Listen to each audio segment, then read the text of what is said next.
और इस विशेष संदेश वाले वीडियो में गुरुदेव भगवान हमें हकीकत बता रहे हैं, सच्चाई बता रहे हैं।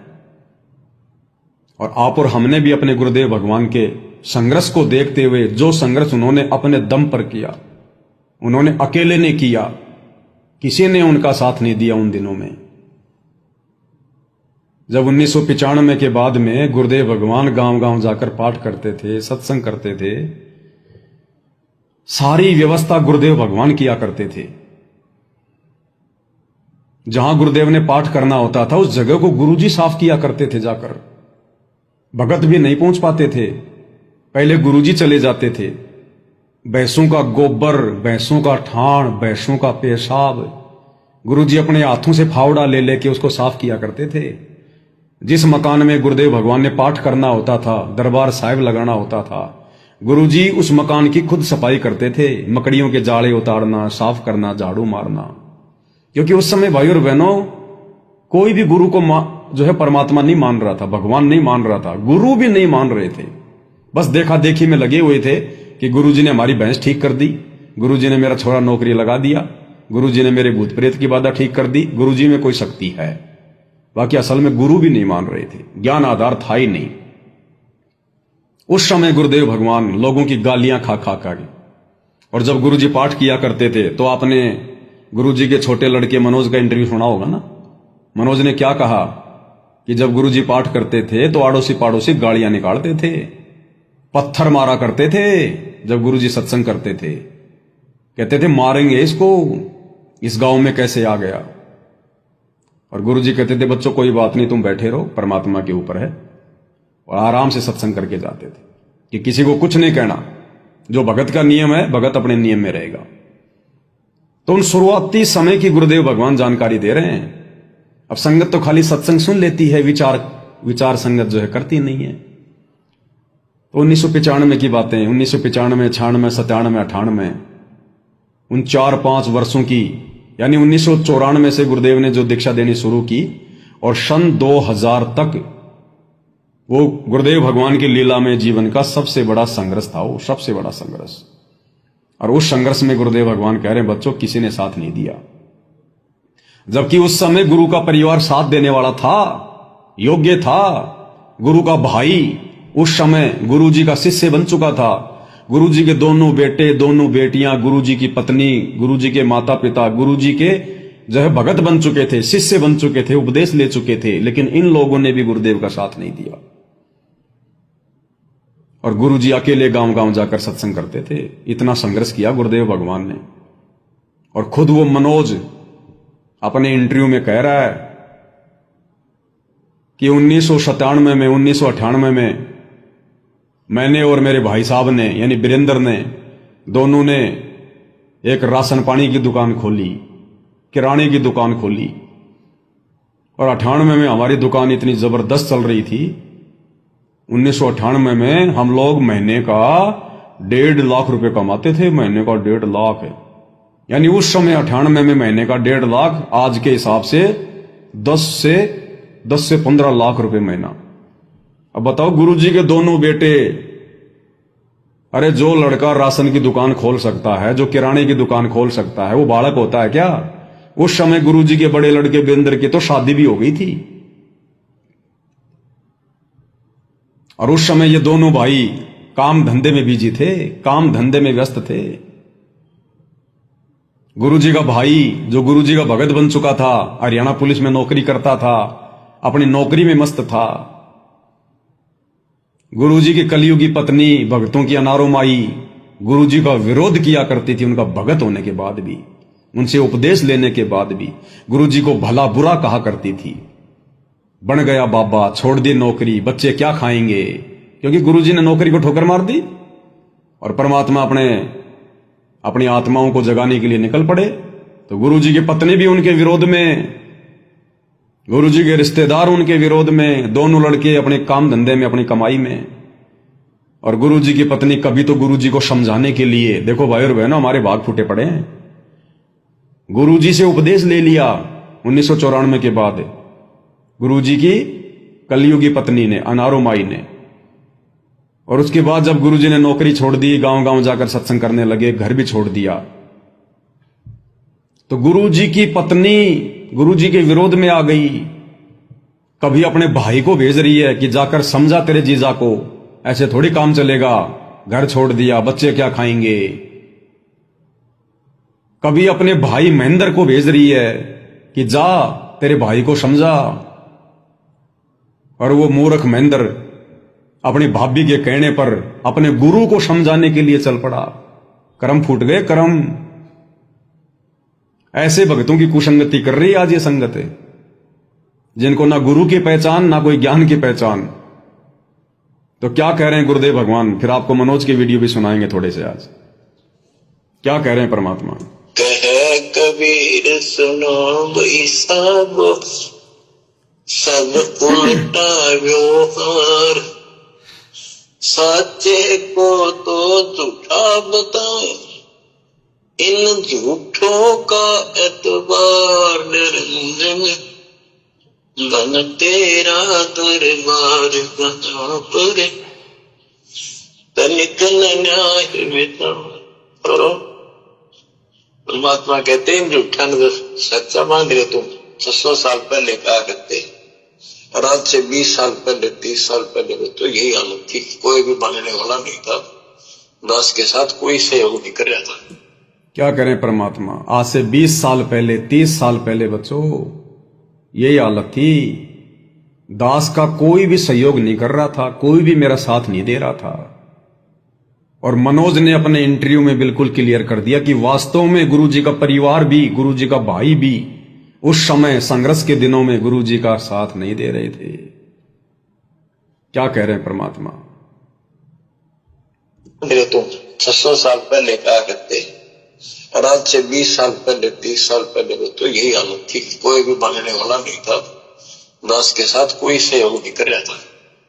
और आज से 20 साल पहले 30 साल पहले तो यही हालत थी। कोई भी मानने वाला नहीं था, दास के साथ कोई सहयोग नहीं कर रहा था। और आज से 20 साल पहले 30 साल पहले तो यही हालत थी। कोई भी मानने वाला नहीं था, दास के साथ कोई सहयोग नहीं कर रहा था। लेकिन मालिक का वचन है, गुरुदेव का आशीर्वाद फला, कहा था तेरे बराबर विश्व में कोई संत नहीं होगा।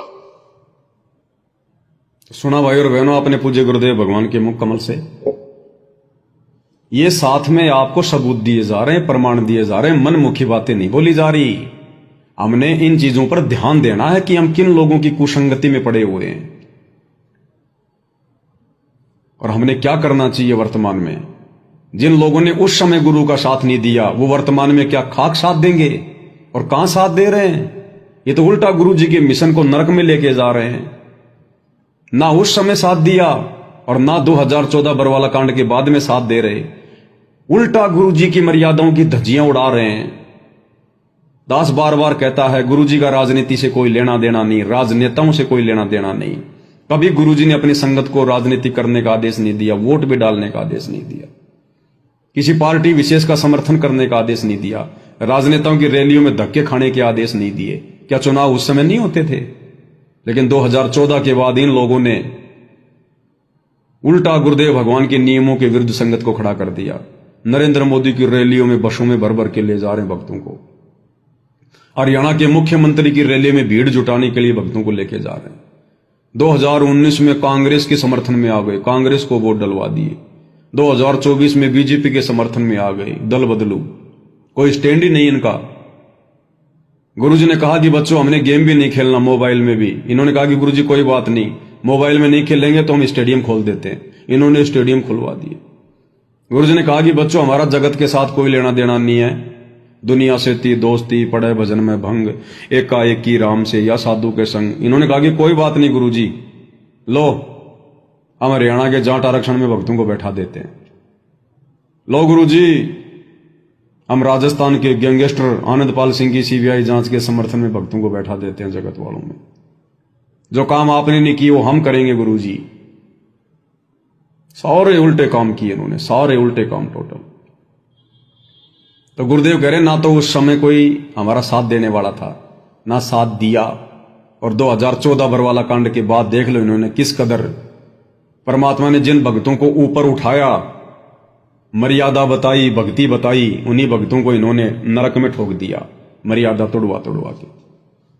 तो ये परमेश्वर के अमर वचन है, झूठ नहीं हो सकते।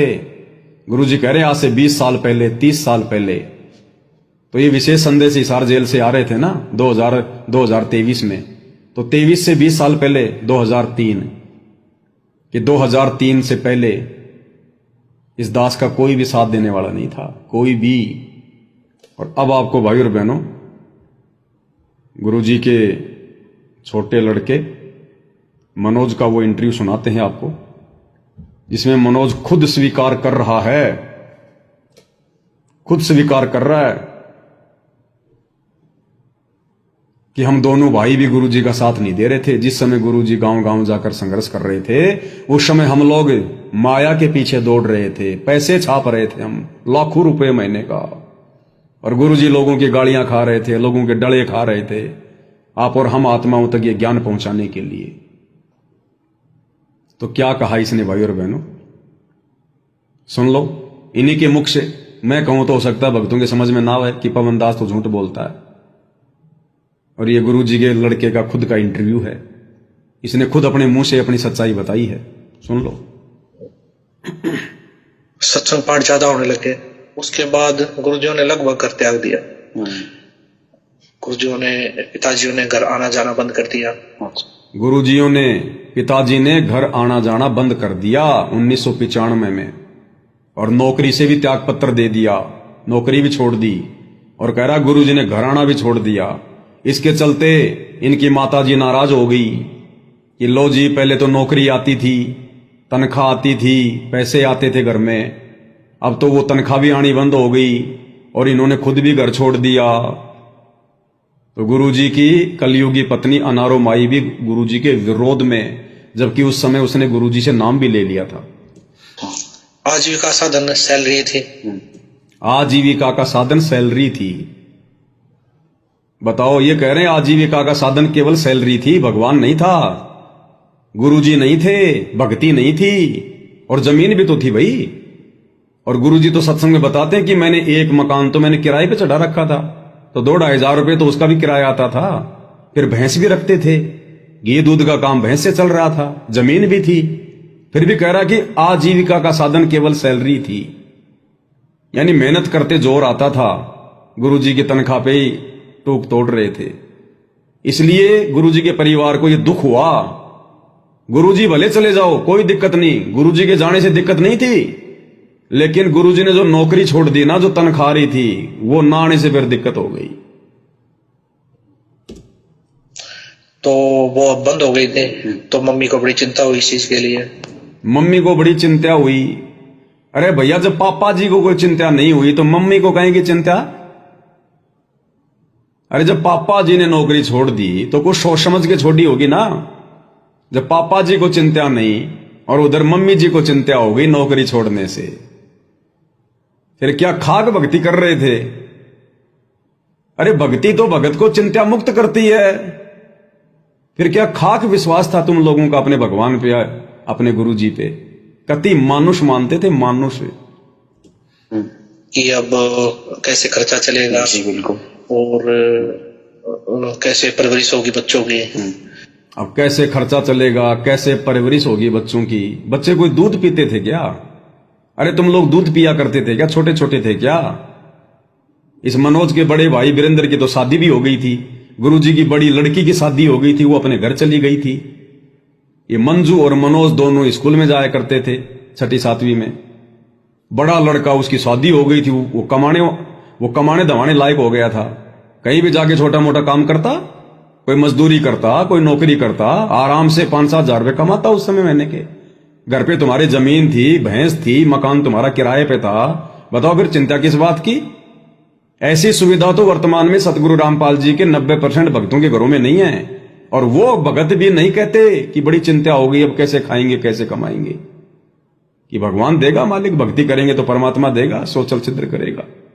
और ये कह रहे हैं बड़ी चिंता हो गई। तो मम्मी जी ने क्या किया, मेरे मामा जी को बुलाया।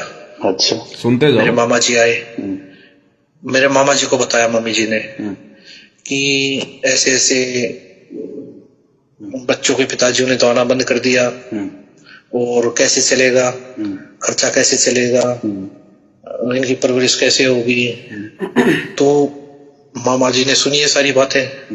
तो मामा जी गुरुजी सत्संग कर रहे थे। बताओ, अर्जुन सर्जुन से बड़ी गलतियां।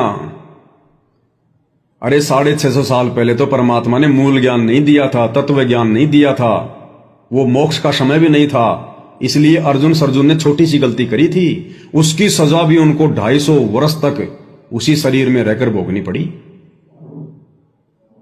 और वर्तमान में कलयुग की पिछली पीढ़ी का समय, पूर्ण गुरु से नाम ले लिया, भगवान से उपदेश ले लिया, और घर में भगवान आया हुआ, और फिर भी उनको मानुष मान रहे हैं। और मनोज की मम्मी ने, यानी गुरुजी की कलयुगी पत्नी ने अपने भाई को बुलाया कि जा तेरे जीजा को समझा बुझा के वापस लेके आ, नौकरी भी छोड़ दी, घर भी आना छोड़ दिया, ऐसे कैसे काम चलेगा। बताओ, तो गुरुजी के विरोध में हुई कि नहीं हुई? अरे परमात्मा तो दुनिया को जगाने के लिए, परमार्थ के लिए घर छोड़ के निकले, और गुरुजी की पत्नी उनकी टांग खींच रही है अपने भाई के माध्यम से कि जा पकड़ के लेके आ, घर में बंद के रखूंगी, नौकरी पे लगाओ वापस। इसलिए गुरुजी कह रहे मेरा कोई साथ नहीं दे रहा था, उल्टा मेरी टांग खींचते थे। जिस परिवार के पीछे संगत आजकल ये लट्टू होके घूम रही है। इंटरव्यू सुन लिया मनोज का, वाह बड़ा अच्छा बड़ा अच्छा। अरे इसका निष्कर्ष निकालो, क्या खाक अच्छा है? तो गुरुजी की पत्नी ने अपने भाई को बुलाया और कहा जाके बुला के लेके आ, वापस लेके आ, यानी वो परमार्थ का काम रोक दे और घर में रहो यहीं पर बच्चों के साथ में, और नौकरी ज्वाइन करो वापस, खर्चा नहीं चल रहा। इसको कहते हैं टांग खींचना। एक जगह तो वहां पर गए मामा जी। मामा जी गए तो मामा जी जाके राम राम की, राम राम जी। तो गुरुजियों को, क्यों जय की पोस्ट पे थे ना, तो वो उसी भाव से बोलते, साहब बोलते थे, जय साहब नमस्कार। अच्छा। तो वो बोले जय साहब राम राम। तो गुरुजी बोले, पिताजी बोले राम राम भाई, राम राम, आ जाओ बैठो। तो बैठे मामा जी। तो चाय पानी लिए मामा जी ने। तो उसके बाद मामा जी बोला जी कैसे चलेगा घर का खर्चा, आप तो घर आते ही नहीं, तो ऐसे कैसे गुजारा होगा। तो गुरुजियों ने उनकी तरफ देखा। गुरुजी बोले इस पूरी पृथ्वी को, गुरुजी बोले इस पूरी पृथ्वी को हाथी से लेकर चींटी तक वो परमात्मा खिला रहा है, क्या मेरे बच्चों को नहीं खिलाएगा वो? मेरे बच्चों को भूखा मार देगा वो परमात्मा। बहुत बड़ी बात बोली। अरे क्या खाक बड़ी बात बोली, मूर्ख आदमी, बहुत बड़ी बात बोली। इसी का सपोर्ट कर रहा फालतू का। इसको ये बोल कि जब गुरुजी ने तेरे मामा को इतनी बड़ी बात कही कि वो भगवान सारी सृष्टि का पेट भर रहा, क्या मेरे बच्चों को भूखा मरना देगा, तो इसने ये कहना चाहिए कि तेरी मां ने विचार करना चाहिए था, अनारो देवी ने विचार करना चाहिए था फिर इस बात पर कि जो भगवान सारी सृष्टि का पेट भर रहा है और हम तो उसकी भक्ति कर रहे हैं, फिर हमें भूखा मरने देगा क्या? देखो बहुत अच्छी बात बोली, बहुत बड़ी बात बोली। हाँ हाँ हाँ हाँ हाँ। अरे बैठाओ कभी पवन दास को अपने सामने, फिर लो इंटरव्यू 2 घंटे का, फिर कहना कि बहुत अच्छी बात बोली, बहुत बड़ी बात बोली। बना बना के मीठी मीठी बातें संगत में पेश कर दी। संगत बेचारी भोली भाली है, इनकी बातों को ये समझ नहीं पाई। अब इनकी बातें तो साथ संगति से निकलेगी ना, क्या है और क्या नहीं है, निष्कर्ष तो यहां निकाला जाएगा ना। तो परमात्मा ने ये बात कही कि सुन भाई, मेरे को समझाने के लिए आए ना तू यहां पर, अनारो देवी के कहने से उसने तो फोड़ लिया अपने कर्म, और जाके कह देना उनको कि जो भगवान सारी सृष्टि का पेट भर रहा है वो मूर्ख उसी की शरण में है। क्या उनको विश्वास नहीं है क्या? जो दुनिया का पेट भर रहा है, जानवरों का पेट भर रहा है, क्या तुम्हारा पेट नहीं भरेगा क्या? बोल देना उनको। लेकिन कहां समझ में आनी थी भाई और बहनों। तो उसके बाद मामा जी चुप, मामा जी सोच में पड़ गए। मामा जी ने प्रणाम किया और मामा जी वापसी चल पड़े। मामा जी वापसी मम्मी के पास आए। तो मम्मी के पास आए तो मम्मी जी को बताया, बोले क्या क्या बात हुई। तो मामा जी ने सारी बातें बताई, ये बात हुई। तो मम्मी जी बोली कैसे होगा। तो मामा जी बोले मेरी हिम्मत नहीं है दोबारा जाकर ये बातें बोलने की। अभी हकीकत नहीं बता रहा भाई और बहनों, गुरुजी ने ढंग से झाड़ दिया कि दोबारा मत आ जाना मेरे पास में उसकी हिमाकत करने, उसका वकील बन के मत आ जाना, उस तेरी बहन का वकील बन के मेरे पास दोबारा मत आ जाना। गुरुजी ने ढंग से झाड़ दिया। तो क्या बोला मेरी हिम्मत नहीं है दोबारा जाने की। अब हकीकत थोड़ी बताएंगी।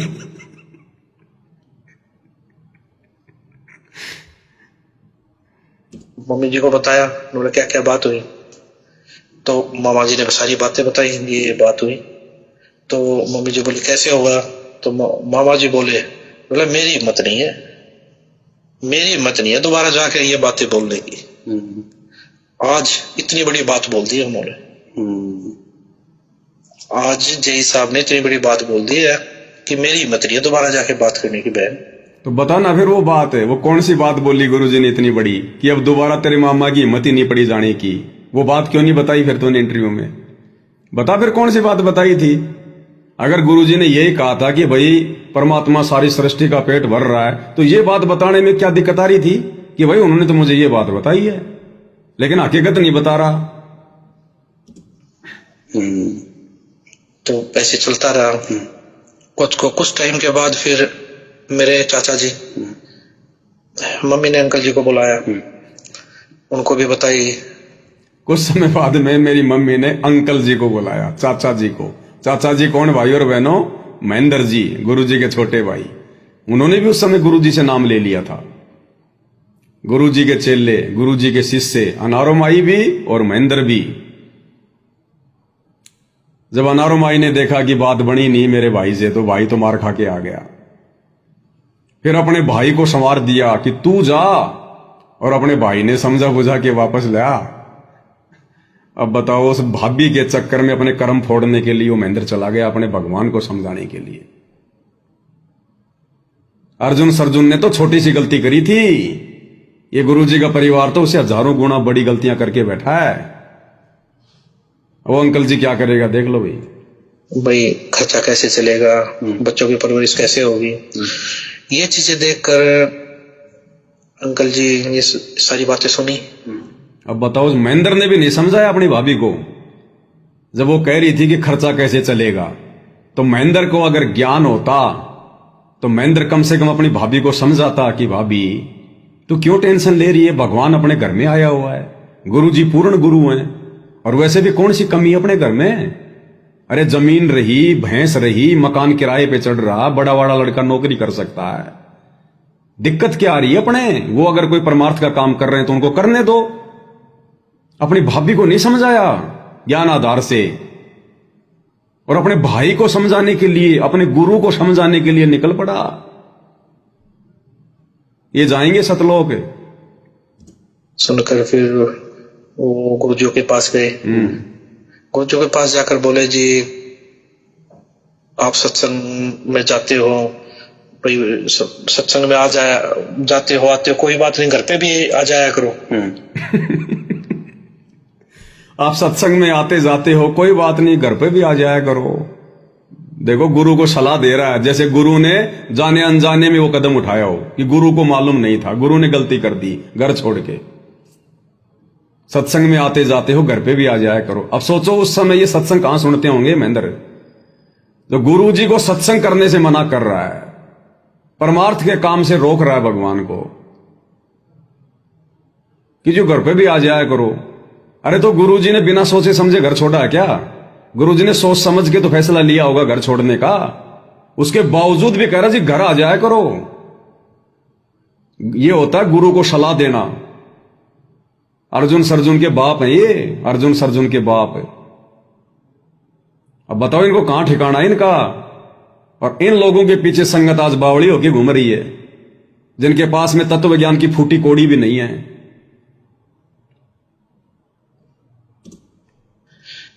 और नौकरी चलती रहेगी। और बोला नौकरी भी चलती रहेगी, यानी आप दोबारा से नौकरी ज्वाइन कर लो, यानी गुरुजी ने नौकरी छोड़ के गलती कर दी। जो महेंद्र गुरुजी को सलाह दे रहा है कि नौकरी भी चलती रहेगी। सुनते जाओ इनकी राम कथा। सारा नौकरी चलती रहेगी और बच्चों की भी परवरिश होती रहेगी। तो ये चीजें सुनकर गुरुजी बोले, महेंद्र अगर मैं आज मर जाता तब उन बच्चों की परवरिश कौन करता? अच्छा, आज मैं मर जाता तब उन बच्चों की परवरिश कौन करता? आज मैं जिस भगवान की शरण में लगा हूं ना, वो पूर्ण परमात्मा है। वो उनकी भी परवरिश करेंगे और उनकी जीवन रक्षा भी करेंगे। वो पूर्ण परमात्मा है, वो ऐसा भगवान है। गुरुजी बोले महेंद्र अब उस सच्चे सरकार की नौकरी करेंगे। अब नौकरी बहुत कर ली, इस झूठी सरकार की नौकरी बहुत कर ली। अच्छा, अब सच्चे सरकार की नौकरी करेंगे। अब ज्ञान हो गया उस सच्चे सरकार की नौकरी का, अब नौकरी उसकी करेंगे। अब गुरुजी ने तो क्या कहा उस समय कि सच्ची सरकार की नौकरी करेंगे, झूठी सरकार की बहुत कर ली। और आज वही गुरु का परिवार इसी झूठी सरकार के तलवे चाट रहा है, इन राजनीतिक पार्टियों के तलवे चाट रहा है, इनकी रैलियों में भक्तों को बैठा रहा है, इनकी मीटिंगों में भक्तों को बैठा रहा है, इनकी रैलियों के लिए भक्तों को भीड़ के रूप में लेके जा रहा है। तो देख लो इनके ड्रामे। झूठे सरकार की नौकरी मुझसे नहीं होगी भाई। तो सुन लिया भाई और बहनों आपने कि झूठी सरकार की नौकरी नहीं होगी। फिर वो गुरुजियों के पास गए। गुरुजियों के पास जाकर बोले, जी आप सत्संग में जाते हो, वो उनकी भी परवरिश करेंगे और उनकी जीवन रक्षा भी करेंगे। यानी गुरुजी की कलयुगी पत्नी अनारोमाई और गुरुजी का छोटा भाई महेंद्र। आप खुद भगत भाई बहन निर्णय कर लो, विचार कर लो। इसलिए गुरुदेव भगवान कह रहे हैं कि उन दिनों आज से 20 साल पहले 30 साल पहले बच्चों कोई भी मेरा सहयोग नहीं दे रहा था, कोई भी मेरा साथ नहीं दे रहा था। और आज सारे के सारे घर वाले ठेकेदार बन के घूम रहे हैं माया के पीछे, और आज भी गुरुजी का साथ नहीं दे रहे। अरे गुरुजी को लड़ाई थोड़ी करते हैं जो उनका लड़ाई में साथ देना है। गुरुजी का एक मिशन है कि मर्यादाओं में रह के भक्तों को भक्ति करना है, सतलोक की तैयारी करनी है, और उस मिशन में ये भक्तों की मर्यादा तोड़वा रहे हैं। तो आज भी गुरुजी का साथ नहीं दे रहे, गुरुजी के विपरीत खड़े हैं, काल के पक्ष में। क्योंकि मर्यादा तोड़वाने का काम तो काल करता है ना, तो काल का काम गुरुजी का परिवार कर रहा है आज, ये आश्रम खोल खोल के। तो आज भी कहां इन्होंने गुरुजी का साथ दिया।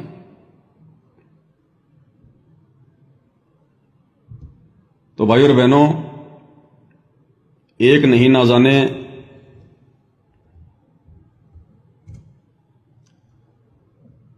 कितने पॉइंट हैं जो इस परिवार को कलयुगी परिवार घोषित करते हैं, काल प्रेरित परिवार घोषित करते हैं। अब दो बातें ये भी सुन लो। जिस समय गुरुजी गांव गांव जाकर सत्संग कर रहे थे, ये दोनों भाई आराम से अपनी दुकान पे धंधा कर रहे थे। धंधा, बस नाम ले लिया, ना सत्संग सुनना, ना कुछ और करना, ना गुरुजी का सहयोग करना, ना कोई सेवा करना। दोनों भाई मस्त थे दुकान में।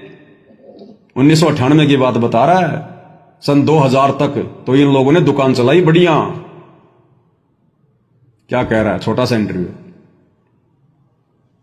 और आप कह रहे हो कि बच्चों का गुजारा कैसे होगा। फिर गुरुजी बोले, मैं तो जाके बोल दिया उनको, और उससे अच्छा गुजारा चलेगा उनका। अंकल जी ने बताया, गुरुजियों ने एक शब्द भी गाया, बड़ा मार्मिक शब्द गाया गुरुजियों ने। अच्छा, वो शब्द गाकर फिर गुरुजियों ने आशीर्वाद दिया। बोला, महेंद्र बोल दियो उनको, जो और है ना वहां पर है, उनसे ज्यादा अच्छा गुजारा चलेगा उनका। हाँ, तो शब्द गाया गुरुजी ने, वो शब्द गाएंगे मालिक की दया से हम भाई और बहन। इनकी बातें सुन के हमें समझ में आ गया वो शब्द कौन सा है। सत्संग मोक्ष की धारा, कोई समझ राम का प्यारा। गुरुजी ने कहा कि महेंद्र, ना तो तूने सत्संग को समझा और ना तेरी भाभी ने सत्संग को समझा। नालायको, अपने गुरु को शिक्षा देने आ गए। मैंने कितनी बार समझाई तुम्हारे को अर्जुन सर्जुन की कथा, तुमने एक बार भी विचार नहीं किया, और अपने गुरु को शिक्षा देने आ गए कि सत्संग भी करते रहो और घर भी आते रहो और नौकरी भी करते रहो। और वो नालायक मेरी भगत होने के बावजूद अपने भाई को भेज रही है कभी, और कभी वो तेरे को भेज रही है। उसने सत्संग कहां समझा, उसने ज्ञान कहां समझा? अगर समझा होता तो विश्वास होता और मेरा साथ देते कि मेरा धन्य भाग जो मेरा पति देश और दुनिया के इस परमार्थ के लिए काम कर रहा है। कल को इतिहास में हमारा भी नाम लिया जाएगा यदि हम उनका सहयोग करेंगे तो कहां सत्संग समझा तुम लोगों ने, कहां मेरे ज्ञान को समझा? तो ये मार्मिक शब्द गया होगा भगवान ने, लेकिन ये कहां समझने वाले थे। उससे कुछ दिन के बाद मेरे बड़े भाई साहब है, उन्होंने दुकान की। उसके बाद में मेरे बड़े भाई साहब ने दुकान करी, किराने की दुकान। वीरेंद्र ने, मनोज का बड़ा भाई, गुरुजी गांव गांव जाकर सत्संग कर रहे हैं, संघर्ष कर रहे हैं, और ये दोनों भाई साहब बढ़िया दुकान चला रहे हैं फिर शानदार। और 1998 की बात है, जिस समय तक गुरुजी संघर्ष कर रहे थे। उन्होंने परचून की दुकान की, परचून की, और गुरुदेव जी का आशीर्वाद से, गुरुदेव जी की दया से वो दुकान ऐसी चली। वहां पर जितनी भी दुकानें जिनकी 20-20 साल की चली हुई थी, वो भी चर्चा करते थे, वो भी आश्चर्यचकित थे, इनकी इतनी अच्छी दुकान कैसे चल रही है। अरे वो दुकान इसलिए चलाई भगवान ने जानबूझ के। अगर वो दुकान नहीं चलती तो तुम्हारी माँ तो गुरुजी के टांग खींच ही रही थी, तुम दोनों भाई भी बिना काम धंधे के गुरुजी के टांग खींचने लग जाते। तो गुरुजी ने तुम दोनों भाइयों को व्यस्त करना था, बिजी करना था कि भक्ति और सत्संग तो इनके बस की बात है नहीं। अगर इनको काम धंधे में नहीं, अगर इनको लगाया नहीं, अगर इनको उड़ जाया, बिजी नहीं किया, तो अपनी माँ के साथ साथ ये भी मेरा विरोध करेंगे, अपने कर्म फोड़ेंगे और मेरी टांग खींचेंगे। इसलिए गुरुजी ने आशीर्वाद दे दिया कि जाओ तुम्हारी दुकान ठीक ठाक चल पड़े, और गुरुजी इन दोनों को बिजी कर दिया इनको। इतनी भीड़ लगती थी हमारी दुकान पे, उदाहरण था हमारी दुकान का। इतने कम समय में इतनी प्रोग्रेस हमने जीवन में पहली बार देखी है। बताओ, इतने कम समय में और इतनी बड़ी प्रोग्रेस हमने जीवन में पहली बार देखी, पहली बार। बताओ। तो हमारी इतनी अच्छी दुकान चली कि महीने। दुकान तो आज भी बहुत अच्छी चल रही है तुम्हारी। अरे दुकान तो आज भी जबरदस्त चल रही है तुम्हारी। ये फर्जी आश्रम खोल के तुम लोग ये धार्मिक धंधा कर रहे हो, दुकानें तो चला रहे हो। उस समय कम से कम लोगों को चाय, चीनी, चावल कुछ तो दिया करते थे। आज तो सूखा ले रहे हो, सूखा। ज्योति का सूखा पैसा, पाठ का सूखा पैसा, कुछ भी नहीं दे रहे। पहले कम से कम दुकान में कुछ तो तोल के दिया करते थे, आज तो सूखा कमा रहे हो। तो दुकान तो तुम्हारी आज भी शानदार चल रही भाई, इसमें कोई संशय नहीं है। इतने कम समय में इतनी प्रोग्रेस हमने जीवन में पहली बार देखी है। तो हमारी इतनी अच्छी दुकान चली कि महीने में हम 1 से 1.5 लाख रुपए मंथली कमा रहे थे उसमें। और आज तो ये लोग 1 घंटे में कमा लेते हैं। 1 से 1.5 लाख रुपया तो 1 घंटे में कमा लेते हैं। आज 500 नामदान सेंटर हैं इनके, इतनी दुकानें खोल रखी हैं। रोजाना का अगर एक पाठ भी एक दुकान पे आता होगा तो 500 गुणा 25 लगा लो, 1.5-2 करोड़ तो रोजाना आज कमा रहे हैं ये। दुकान तो आज चली है इनकी, उस समय तो छोटी थोड़ी चल रही थी, आज ढंग से चल पड़ी। अच्छा, 1998, 1999 में संत रामपाल जी महाराज का आशीर्वाद फल गया। जी, संत रामपाल फल गया आशीर्वाद। तू भी ले ले थोड़ा सा आशीर्वाद। मूर्ख प्राणी, कोई भक्ति वाला कोई आशीर्वाद फलता तो बात बनती। परचून की दुकान चल पड़ी तो गहरा आशीर्वाद फल गया। शाबाशी दे रहा है इसको। तू भी ले ले आशीर्वाद थोड़ा सा। सबसे बड़ा आशीर्वाद भक्ति का है। भक्ति वाली दुकान तो नहीं चली इनकी, भक्ति में तो ये फेल हो गए। परचून की दुकान चल पड़ी। जी महाराज जी का आशीर्वाद, वो आशीर्वाद दिया हुआ गुरुजियों का, वो फल फूल रहा था उस समय। उस समय 1 से 1.5 लाख रुपए हम कमा रहे थे उस परचून की दुकान से। 1 से 1.5 लाख रुपया 1998 में, वर्तमान के हिसाब से 15 से 20 लाख रुपए महीना। बताओ फिर क्यों इनको गुरु याद आएगा, क्यों इनको अपना बाप याद आएगा, क्यों अपने बाप का संघर्ष याद आएगा, क्यों फालतू में वहां जा जाके गुरुजी के साथ में लोगों की भैंसों के ठाण साफ करेंगे, क्यों जाके सेवा करेंगे जब दुकान में बढ़िया कमा रहे हैं, बढ़िया मेवा आ रही है। तो इनको तो सुन लिया भाई और बहनों, जिस समय गुरुदेव भगवान ने अपने संघर्ष को लगभग पूरा किया 2000 के आसपास, उस समय 1998 में 1999 में तो ये लोग माया कमाने में लगे हुए थे। इसलिए गुरुदेव भगवान ने कहा कि बच्चों, आज से 20 साल पहले, 30 साल पहले इस दास का कोई भी साथ नहीं दे रहा था, कोई भी, ना गुरु जी का परिवार, ना विशेष कोई भगत, क्योंकि भगत भी अपने स्वार्थों के लिए जाते थे, काम सिद्ध हो गए तो ठीक है, नहीं तो छोड़ छाड़ के भाग जाते थे। तो भाई और बहनों, हमारे परमपिता परमेश्वर सतगुरु रामपाल जी भगवान ने अभी तक अपने लीलामय जीवन में केवल संघर्ष किया है, दुखों का सामना किया है, परेशानियों का सामना किया है। इसलिए अब आने वाले समय में और वर्तमान में आप और हम सत्सेवक भाई बहनों की ये जिम्मेदारी बनती है कि हम अपने गुरुदेव भगवान के मिशन को जैसा वे चाहते हैं आगे बढ़ाना, आप और हम सभी आत्माएं अपने गुरुदेव भगवान के अनुकूल होकर, उनके ज्ञान को आधार बनाकर, आज उनकी गैर हाजिरी में घर को आश्रम बनाकर और अपने गुरुदेव भगवान को परमेश्वर मानकर, शब्द रूप में घर में और घट में विराजमान मानकर आज हम गुरुदेव भगवान के मिशन में उनका सहयोग दें। अपने गुरुदेव को ज्ञान आधार पर चलकर हम उनको जो है वो प्रसन्न करें। अन्यथा दुख तो गुरु जी के घर वालों ने दिन रात दिए, दिन रात खून के आंसू रुलाए परमात्मा को, खून के आंसू। इसलिए अब आप और हम भगत भाई बहनों की विशेष कर ये जिम्मेदारी बनती है। जिन जिन भगत भाई बहनों को वर्तमान में कलयुग की पिछली पीढ़ी में गुरु समझ में आ गया, गुरु का ज्ञान समझ में आ गया, तो अब आप और हम भगत भाई बहनों ने किसी भी प्रकार से जरा सी भी मर्यादा तोड़कर गुरुदेव को नाराज होने का मौका नहीं देना है। और साथ संगति के माध्यम से परमात्मा ने आप और हमें एक बहुत बड़ी जिम्मेदारी दी है। इस जिम्मेदारी को हमने उन्हीं के आशीर्वाद से, उन्हीं को जो है वो प्रसन्न करने के लिए और इसको सफल करना है। तो आप और हम भाई बहन बिल्कुल भी मर्यादा तोड़ने का विचार अपने मन में भी नहीं लेके आएंगे, अपने मन में भी। अब लास्ट में गुरुदेव भगवान का एक शब्द है, सत्संग मोक्ष की धारा, कोई समझेगा राम का प्यारा। और कल एक छोटे सी वीडियो में आप सभी भगत भाई बहनों ने देख लिया, गुरुदेव भगवान ने कहा कि सत्संग सुनना बड़ी बात नहीं है, सत्संग को समझना बड़ी बात है। सुन तो सभी रहे भाई, 20 साल से सुन रहे हैं, 30 साल से सुन रहे हैं, आज तक नहीं समझ पाए। और ना समझ पाने के कारण खुद भी मर्यादा तोड़कर बैठे हैं, संगत की भी मर्यादा तोड़वा रहे हैं। तो सत्संग को समझना पड़ेगा भाई और बहनों, गुरुदेव के मिशन को समझना पड़ेगा, अपने टारगेट को समझना पड़ेगा। और चिंतित होकर हमने, जिस प्रकार कोई शुगर का मरीज है और वो कुछ भी खाना खाने से पहले जरा सा हल्का सा टेस्ट करता है, जब उसको संदेह हो जाता है ना कि कहीं ये कोई मिठाई ना हो, कहीं ये कोई मीठा ना हो, अगर मैंने खा लिया तो नुकसान हो जाएगा, तो पहले से जरा सा तोड़ के और यूं चेक करेगा कहीं ये मीठा तो नहीं है, मीठा होगा तुरंत थूक देगा। तो आप और हमने इस प्रकार से अब भक्ति मार्ग पर छोटी छोटी गलतियों को हमने बहुत जो है मतलब बारीकी से देखकर, सोच समझकर कि कहीं ये गलती मेरे ऊपर हावी ना हो जाए, मेरी मर्यादा टूटने का कारण ना बन जाए, इस प्रकार से हमने भक्ति मार्ग पर आगे बढ़ना है। उसको कहते हैं सत्संग समझना।